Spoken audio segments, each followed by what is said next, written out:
शादी के पहले 5 साल तक लता ने पूरी कोशिश की थी कि प्रशांत को बदला जाए, लेकिन फालतू का गुस्सा करना और बाद में लता को भला बुरा कहना, यह मानो कैसे उसकी आदत बन गई थी। कोई भी वाद विवाद होता तो प्रशांत सीधा लता को बोल देता, अगर मैं तुम्हें अच्छा नहीं लगता तो क्यों नहीं चली जाती अपने मायके, क्यों रहती हो मेरे साथ। तुम्हें कितनी बार बताया है, मेरे तैयार होने से पहले मेरा नाश्ता तैयार हो जाना चाहिए। शादी के 25 सालों बाद भी मुझे क्यों बार बार एक ही बात बतानी पड़ती है लता। तुम्हें क्या है, तुम तो आराम से घर पर रहोगी, मुझे काम पर जाना पड़ता है। तुम हो कि हमेशा बेवकूफों जैसी हरकत करती हो। अगर तुम यह जानबूझकर करती हो तो याद रखना, मुझसे बुरा कोई नहीं होगा। आज भी प्रशांत का पारा चढ़ा हुआ था। इन कटु शब्दों में अपना गुस्सा उतारते हुए, गीला तौलिया कुर्सी पर फेंकते हुए प्रशांत गुस्से से लता की तरफ देखने लगा। लता के लिए प्रशांत का यह बेवजह का गुस्सा कोई नई बात नहीं थी। वह महीनों में 3-4 बार ऐसे ही लता पर बरस पड़ता था। पहले पहले लता उसका विरोध किया करती थी, लेकिन जब कई सालों तक प्रशांत में कोई बदलाव नहीं दिखा तो लता ने खुद को ही बदल दिया। अब प्रशांत के कुछ भी कहने से लता को कोई फर्क नहीं पड़ता। दोस्तों, इतना सब होने के बावजूद भी लता प्रशांत के साथ रहती थी, क्योंकि उसको अपनी बेटी की फिक्र थी। और वह जाती भी तो कहाँ, अपने बूढ़े हो चुके माँ बाप को इस उम्र में परेशान करना वह नहीं चाहती थी। समाज और लोग क्या कहेंगे, यह भी तो उसे देखना था। वह इतनी पढ़ी लिखी भी नहीं थी कि खुद जाकर कोई नौकरी कर सके और अपना और अपनी बेटी का पालन पोषण कर सके। लता को अब अपनी फिक्र नहीं थी, उसको फिक्र थी बस अपनी शादी लायक हो रही बेटी की। लता नहीं चाहती थी कि पति पत्नी के झगड़े की वजह से काव्या डिस्टर्ब हो। काव्या की पढ़ाई पूरी हो चुकी थी, उसके लिए अब शादी के रिश्ते आने लगे थे। कई रिश्तों को काव्या ठुकरा चुकी थी। 2-3 महीने बाद एक अच्छा रिश्ता आया। रिश्तेदारों और पहचान के लोगों ने भी लड़के के बहुत गुणगान किए। प्रशांत एक शाम अपनी बेटी के पास बैठकर उसे बताने लगा, काव्या बहुत अच्छा लड़का है, पढ़ा लिखा है, बड़ा घर है, अच्छी नौकरी है। ऐसे रिश्ते बार बार नहीं आते बेटा, इस बार मना मत कर। दोस्तों, काव्या अपने पिता से ज्यादा बातचीत नहीं करती थी।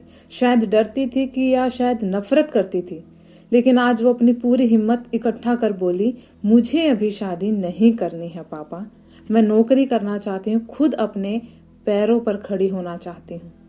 हाँ, तो उसमें क्या बड़ी बात है, मैंने लड़के से बात की है, वह तुम्हें किसी बात के लिए नहीं रोकेगा। तुम शादी के बाद भी नौकरी कर सकती हो, वह तुम्हें नौकरी के लिए परमिशन दे देगा।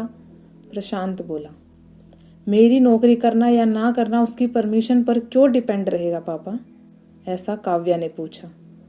मैं कह रहा हूं ना, तुम्हें किसी भी चीज की कमी नहीं होगी वहां।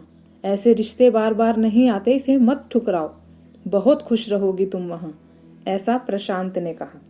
पापा, क्या मैं उतनी ही खुश रहूंगी जितनी इस घर में मम्मी खुश है, काव्या ने तंज कसते हुए कहा। आज तुम्हारी जबान कुछ ज्यादा नहीं चल रही, प्रशांत गुस्से से आंखें बड़ी करते हुए बोला। पापा, मुझे शादी ही नहीं करनी है, क्योंकि शादी के बाद अगर वह लड़का आपके जैसा निकला तो मैं क्या करूंगी। मुझे आपके जैसा जीवन साथी नहीं चाहिए जो बिना बात के मुझ पर हमेशा चिल्लाए। मुझे कुछ भी अपनी पसंद का लेना हो तो 10 बार सोचना पड़े, कहीं वो नाराज ना हो जाए। मेरी तबीयत कैसी भी हो उसे परवाह ना हो, रोटी थोड़ी सी मोटी बन जाए तो घर सर पर उठा ले, उसकी चेक बुक ना मिले तो मेरा ही दोष निकाले, और हर छोटी मोटी बात पर मुझे मायके जाने के लिए कहे। काव्या अपना दिल खाली करते हुए पापा से सब कह दिया। प्रशांत का गुस्सा इस समय 7वें आसमान पर था, लेकिन उसके मुंह से एक भी शब्द नहीं फूट रहा था। वो काव्या की बातें सुन रहा था।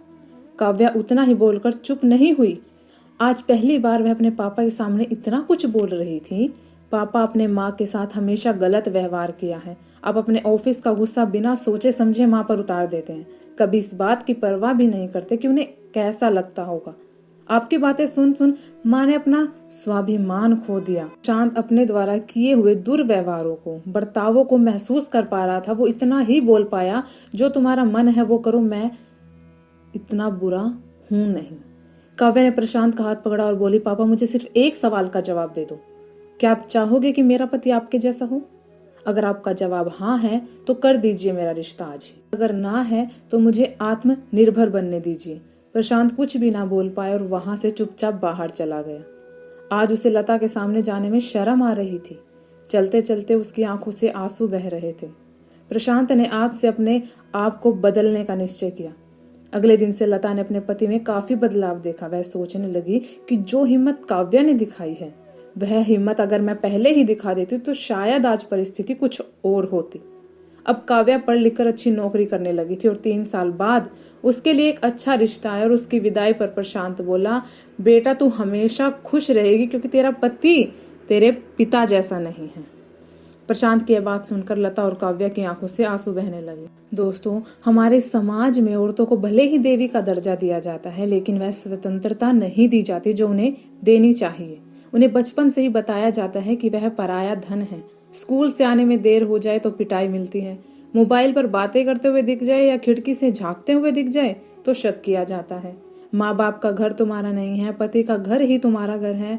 जीवन भर यही बातें बता बताकर उन्हें ससुराल भेज दिया जाता है और एक दिन किसी छोटे मोटे झगड़े में ससुराल वालों से उन्हें सुनना पड़ता है कि इस घर को छोड़ दो और मायके चली जाओ। अब दोस्तों, आप ही बताइए, ऐसी स्त्रियों का सच्चा घर कौन सा है? आखिरकार वह किस घर को अपना कहे? दोस्तों, उम्मीद है कि यह कहानी आपके दिल को छू गई होगी।